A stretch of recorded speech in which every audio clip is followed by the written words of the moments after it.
लोग कैसे हैं। आज मैं आपको कार्तिक मास की एक उत्तम कथा सुनाने जा रही हूँ। तो मैंने सोचा ये कथा आपको लाइव ही क्यों ना सुनाई जाए। लाइव जुड़िए, कमेंट्स में जय माता दी लिखिए। Thank you so much. जय माता दी के साथ साथ फर्स्ट कमेंट पर थंब दिखाने के लिए, यूनिवर्स के लिए ये थंब है, माता रानी के लिए थंब है। तो ज्यादा से ज्यादा थंब दिखाएं। कहानी बड़ी उत्तम है। बीच में सवाल मत पूछिएगा, कहानी को आराम से सुनिएगा, क्योंकि कहा जाता है कार्तिक मास के कहानियों में ये लिखा गया है कि इस कहानी को सुनने से कार्तिक मास पूरे करने का फल प्राप्त आपको होता है। मतलब पूरे महा जो नहाने पर फल प्राप्त होता है, मात्र इस कहानी को सुनने से वो फल प्राप्त होता है। तो फिर हम अपने हाथ से इतनी अच्छी कहानी जाने क्यों दें। जय माता दी, जय माता दी। तो अभी मैं कमेंट्स नहीं पढ़ूंगी। बहुत समय पहले की बात है कि एक राजा था, उसका एक बेटा था। वो थोड़ा सा निकम्मा था। वो गांव देहातों में घूमता रहता, क्योंकि उसे पता था कि वो राजा का बेटा है, जहां मर्जी घूमता। वहीं पर एक सेठ की बहू जो छोटी थी, कार्तिक नहाने के लिए सुबह सुबह आया करती थी। आपको पता है ना, कार्तिक नहाने का सही तरीका है कि आप नदी पर जाकर नहाएं। तो वो नदी पे सुबह 4 बजे कार्तिक नहाने आया करती थी। तो राजा का बेटा इधर उधर घूम रहा था। उसने देखा कि कोई नदी में नहा रहा है, पर अंधेरा होने की वजह से वो नहीं देख पाया। ये स्त्री जो थी वो पराये पुरुष का चेहरा भी नहीं देखती थी, और इसीलिए सुबह सुबह अंधेरे में जाकर अपना कार्तिक पूरा करती थी। इस महिला को ऐसा एकादशी कब है बेटा? कल है एकादशी। अभी रुक जाइए, एकादशी के बारे में भी सब कुछ बताऊंगी। तो इस महिला को लगा जैसे किसी की आवाज आ रही है, तो वो नदी से जल्दी जल्दी में निकली। जल्दी जल्दी में निकली तो उसके गले की मोतियों की जो माला थी वो टूटकर वहीं गिर गई। मोतियों की माला टूट गई। जब राजा का बेटा नदी के किनारे पर पहुंचा तो उसे मोतियों की माला मिली। जब उसे मोतियों की माला मिली तो उसने देखा कि अच्छा, इतनी सुंदर मोतियों की माला है, तो जिसने इसे पहना होगा वो कितनी सुंदर होगी। समझ गया?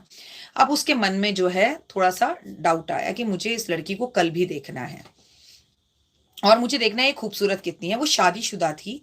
वो नदी के किनारे पर पहुंची और उसने जो है नहाना जो है शुरू करा। उससे पहले क्या किया, राजकुमार जो था उसने उस टूटी हुई मोतियों की माला को पूरे के पूरे राज्य में फैला दिया, डंका बजवा दिया कि ये जिसकी भी मोती की माला है वो मोती की माला मुझसे घर आकर ले जाए, और लेने के बाद जो है मेरे साथ 7 दिन तक सोए। सोने के बाद ही मैं उसको ये माला वापस करूंगा। अगर वो अपना वादा पूरा नहीं करेगी तो उसे मृत्यु दंड दे दूंगा। अब रानी बड़ी परेशान हुई, लेकिन उसे अपनी मोतियों की, मतलब वो जो बच्ची थी वो बड़ी परेशान हुई, पर सेठ की बहू को वो मोतियों की माला भी वापस चाहिए थी। अब वो अगले दिन सुबह 4 बजे यमुना नदी के किनारे पर पहुंची और बोली, यमुना माँ, अगर मैं सच्ची हूं और मैंने तेरा कार्तिक किया है तो मेरा सत रखना, मेरा सत रखना कि वो मुझे देख ना पाए और मेरे 9 दिन पूरे हो जाएं। वो नदी में जाकर उसने ये बात बोली। वहीं पर राजकुमार बैठा था। राजकुमार को आ गई नींद और राजकुमार गया सो। जब वो सोकर उठा तो उसने देखा कि राजकुमारी तो आई और आकर नहाकर चली गई। पहला दिन पूरा हो गया।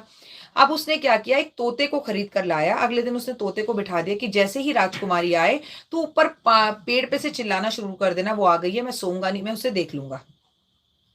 अगला दिन आया। अगले दिन जो है राजकुमारी ने फिर से बोला कि यमुना नदी, अगर मैंने सच में कुछ किया है तो मेरा सत रखना। और मेरा सत रखना कैसे, कि आप जो है उसे सुला देना।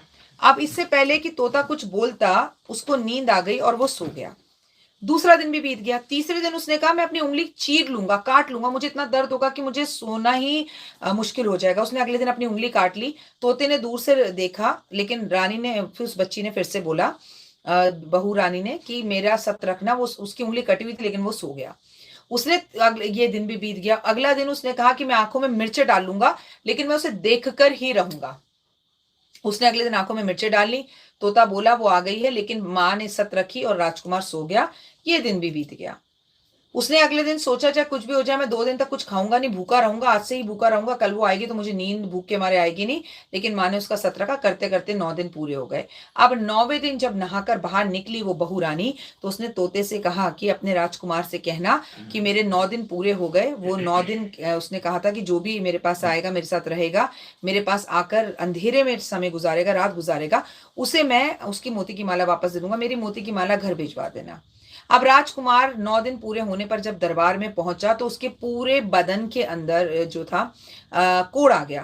कोढ़ इतना ज्यादा आ गया कि वैद्यों को बुलाया गया। तो वैद्यों ने बोला कि वो एक अच्छे कर्मों वाली और कई सालों से कार्तिक करने वाली महिला है, उसका अपमान इसने किया है, इसका इलाज तो उसी के पास मिलेगा।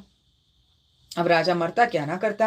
राजा पहुंचा सेठ के पास कि तुम्हारी बहू से कहो कि मेरी इस प्रॉब्लम का सलूशन करे और मेरे बेटे को माफ कर दे। तो उसने बोला वो तो पराये पुरुष का चेहरा भी नहीं देखती, वो नहीं मिलेगी। पर हाँ, एक तरीका है, वो जब नहाती है उसकी नहाए हुए मैल का पानी जो है वो इसके शरीर पे डलेगा तो इसका कोढ़ खत्म हो जाएगा, लेकिन पहले ये मन से उसे अपनी बहन माने। और राजकुमार को अपनी गलती का एहसास हुआ, उसने मन से बहन माना। वो लड़की जहां नहा रही थी उस नाली के पानी के छींटे कुछ राजकुमार के सर के उसके शरीर पर गिरे और कंचन चंदन जैसी उसकी माया हो गई। उसने बाहर से ही उसे माफी मांगी और चला गया। कार्तिक को नहाने का ये फल होता है।